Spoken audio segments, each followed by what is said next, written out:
Assalamualaikum warahmatullahi wabarakatuh. Yang terhormat Bapak Muhammad Syarif MPDI selaku dosen mata kuliah Masail Fikih. Perkenalkan, nama saya Fitri Amalia Trisna dari Prodi Pendidikan Agama Islam semester 8. Di sini saya akan membacakan hasil UTS saya dan saya memilih soal nomor 1, yaitu dengan soal buatlah sebuah narasi video tentang apa saja sumber hukum dalam Islam serta contoh pemakaian salah satu dalilnya dalam suatu masalah fikih. Sumber hukum dalam Islam disebut juga dalil hukum Islam. Ada beberapa sumber hukum Islam, yaitu yang pertama Al-Quran. Kenapa Al-Quran? Al-Quran adalah sumber hukum utama dalam Islam yang berisikan firman Allah Subhanahu wa Ta'ala. Contohnya yaitu ada di surat Al-Baqarah ayat 43. Bismillahirrahmanirrahim. Waqimus sholata wa atuz zakata warka'u ma'arrakin. Yang artinya, tegakkanlah sholat, tunaikan zakat, dan ruku'lah beserta orang-orang yang ruku'. Dari arti surat Al-Baqarah ayat 43 ada perintah untuk mendirikan sholat, menunaikan zakat, dan sholat berjamaah. Mendirikan sholat itu untuk perintah untuk menjaga dan melaksanakan sholat wajib secara konsisten. Jadi apa saja sih sholat wajibnya? Sholat wajibnya itu seperti sholat duhur, sholat subuh, sholat asar, maghrib, isya. Jadi jangan sampai berlubang-lubang. Jadi harus konsisten, semuanya dilaksanakan. Yang biasanya tadi sholat subuh tidak dilaksanakan, harus dilaksanakan. Yang kedua yaitu menunaikan zakat. Nah, zakat berarti suci, bersih, dan berkembang. Dengan menunaikan zakat, harta yang dimiliki menjadi lebih bersih dan membawa keberkahan. Adapun tujuan zakat yaitu membersihkan harta dan jiwa dari sifat kikir. Yang kedua, membantu orang miskin dan yang membutuhkan. Yang ketiga, mengurangi kesenjangan sosial. Yang keempat, menumbuhkan rasa syukur kepada Allah Subhanahu wa Ta'ala, dan yang kelima, mempererat persaudaraan sesama muslim. Adapun hukum zakat yaitu wajib bagi muslim yang memenuhi syarat tertentu. Orang yang sengaja tidak membayar zakat padahal mampu itu termasuk berdosa. Nah, apa sih syarat wajib zakat? Yang pertama adalah beragama Islam. Yang kedua, merdeka. Yang ketiga, memiliki harta sendiri secara penuh. Yang keempat, hartanya mencapai nisab atau batas minimum. Yang kelima, hartanya telah mencapai haul, dimiliki selama setahun untuk jenis zakat tertentu.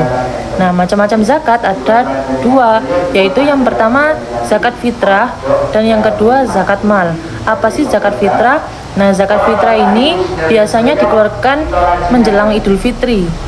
Berupa apa? Berupa makanan pokok seperti beras atau yang lainnya juga bisa.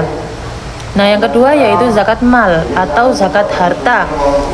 Yang dikeluarkan zakat harta ini adalah yang pertama emas dan perak, yang kedua uang atau tabungan, yang ketiga hasil perdagangan, yang keempat hasil pertanian, yang kelima hasil peternakan, yang terakhir yaitu penghasilan atau profesi. Yang kedua yaitu hadis.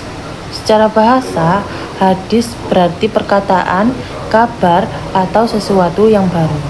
Secara istilah, hadis adalah segala ucapan, tindakan, persetujuan, dan sifat Nabi Muhammad SAW yang diriwayatkan oleh para sahabat. Adapun fungsi hadis yaitu yang pertama menjelaskan ayat Al-Quran. Contohnya, Al-Quran memerintahkan sholat, tetapi tata cara sholat dijelaskan melalui hadis.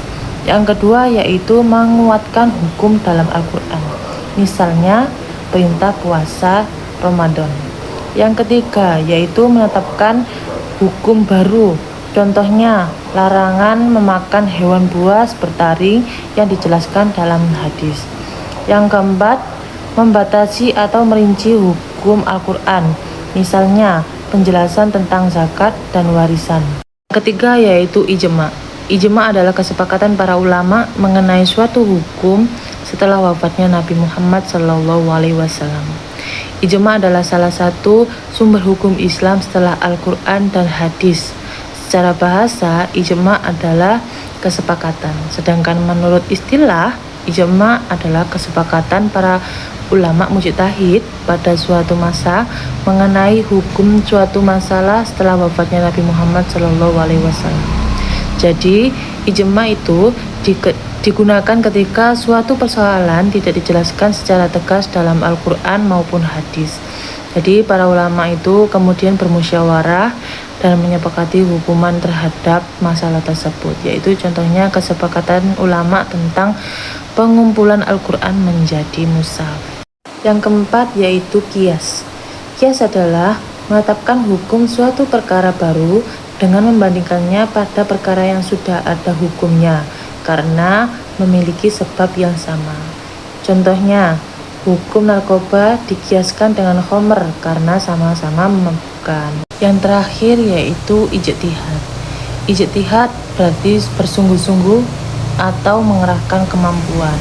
Secara istilah, ijtihad adalah usaha sungguh-sungguh yang dilakukan oleh ulama mujtahid untuk menetapkan hukum syariat terhadap suatu masalah dengan menggunakan akal dan ilmu berdasarkan Al-Quran dan hadis. Adapun tujuan ijtihad, yang pertama yaitu menentukan hukum terhadap masalah baru. Yang kedua, menyesuaikan hukum Islam dengan perkembangan zaman. Yang ketiga, memberikan solusi atas persoalan umat.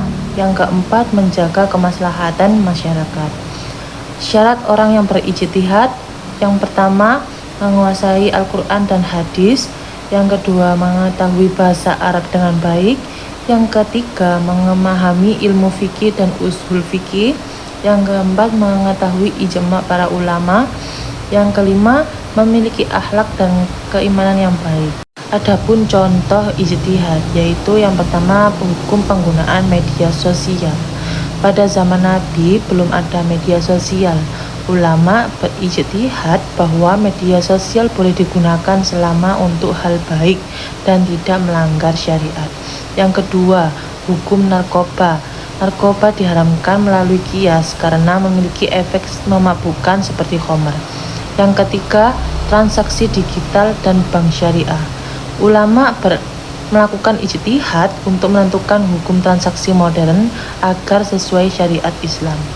Adapun macam-macam ijtihad, yang pertama ijtihad fardhi, itu dilakukan oleh seorang ulama secara pribadi. Yang kedua, ijtihad jama'i, dilakukan bersama-sama oleh para ulama melalui musyawarah.